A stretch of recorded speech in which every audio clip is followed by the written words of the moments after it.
What's going on, everybody? This is Super King Ghidorah here. Finally back with more Dinosaur Diaries. And for today, we're going to be talking about our two stegosaurs for the G and H. I'm sorry, I almost said J. Well,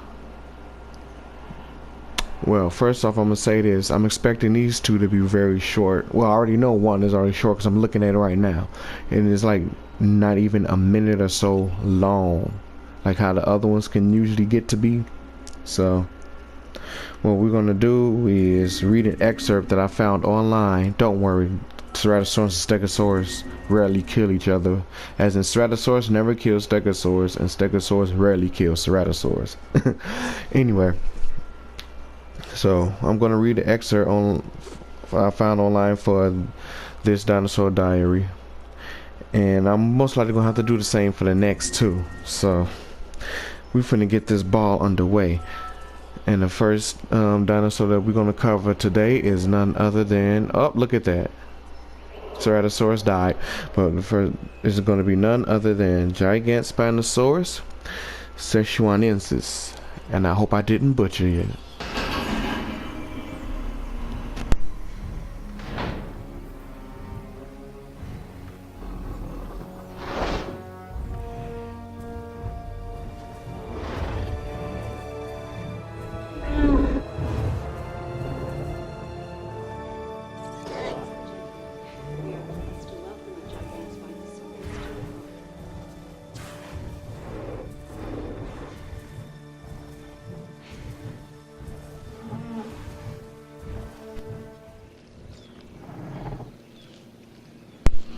Okay, so Gigantspinosaurus means giant spine lizard. His diet, as you can clearly see it grazing from the vegetation, is herbivorous. It had a length of 4.2 meters, which is about 14 feet. It weighed about it weighed 1,400 pounds, birth type egg, and his only game appearance is right here in front of your face, Jurassic World Evolution.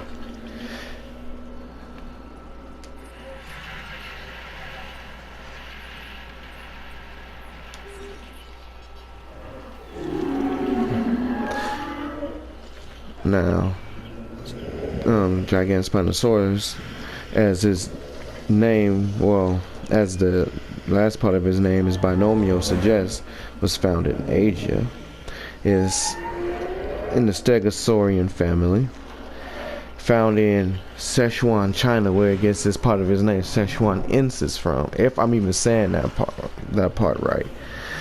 It was found in the late Jurassic.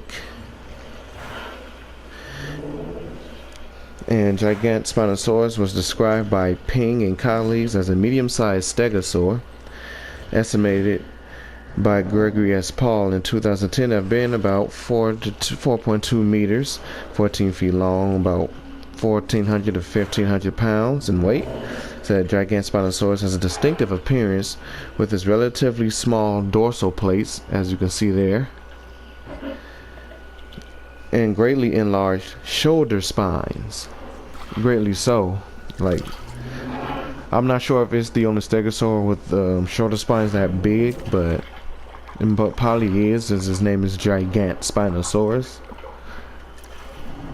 But that definitely is impressive. Like, I thought Kentrosaurus and Tonjangosaurus had impressive shoulder spikes. No.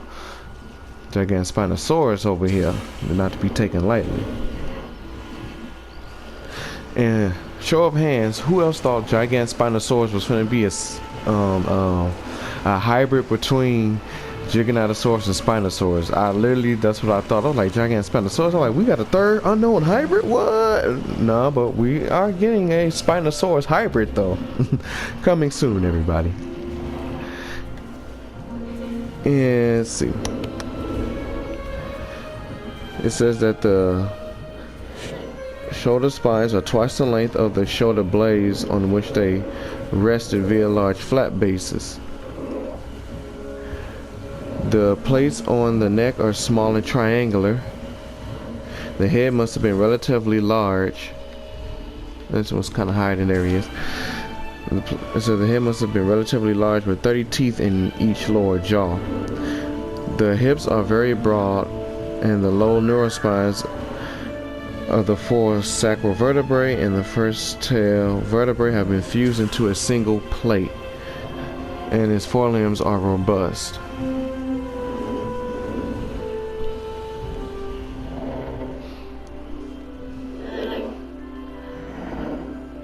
Okay, so that's pretty much all we have on Gigantspinosaurus. I mean, we got just a little bit more information on discovery, and for the sake of making the video a little bit longer, we'll go ahead and read that too.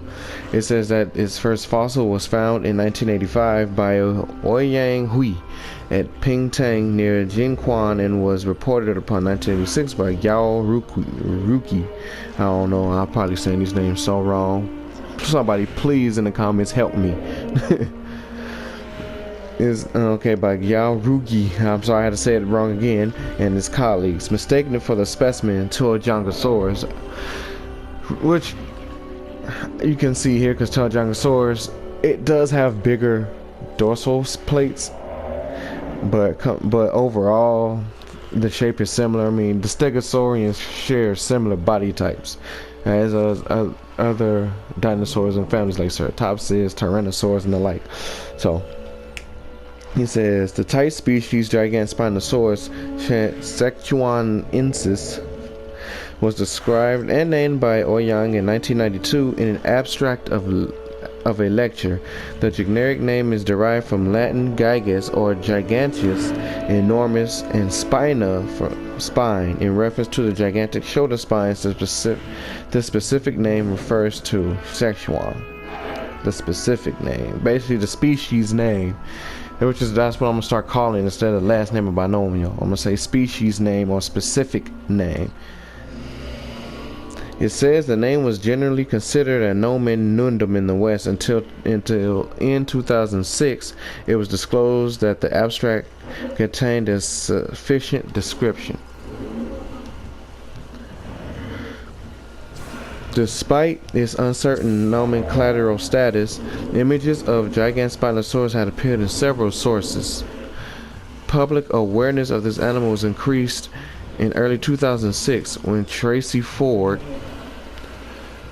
considering it a validly established taxon, published a short article in Reconstructing It. Ford suggested that earlier reconstructions of Gigantspinosaurus attached the shoulder spines upside down, and his new reconstruction shows that the spine extending somewhat upwards, ending higher than the top of the animal's back. Susanna Maidment and Wei Guangbao oh my god, I'm horrible at this, in 2006 concluded that Gigantspinosaurus was a valid taxon, or should I rather say Gigantspinosaurus Sichuanensis was a valid taxon in their review of the late Jurassic Chinese Stegosaurus, but did not redescribe it because at the time it was under study by Zhejiang Dinosaur Museum staff. In fact, a Chinese redescription by Ping Guangzhou and colleagues in 2005 would predate Maidment's publication. And there you have it. Gigantspinosaurus, before actually, hello Velociraptor, before actually getting to be his own species, from what I read, underwent quite the amount of study, because in the field of paleontology, while you want to discover more new dinosaurs, to make a breakthrough, you're making a breakthrough if you discover newer species, and newer species of dinosaurs are being discovered, albeit sometimes there's a wide gap in years, ranging from maybe a year to a few decades. Who's to say? In that field, you want to be certain that the species that you're discovering is a new species and not like and not the same dinosaur you already discovered. That's basically what I'm trying to say.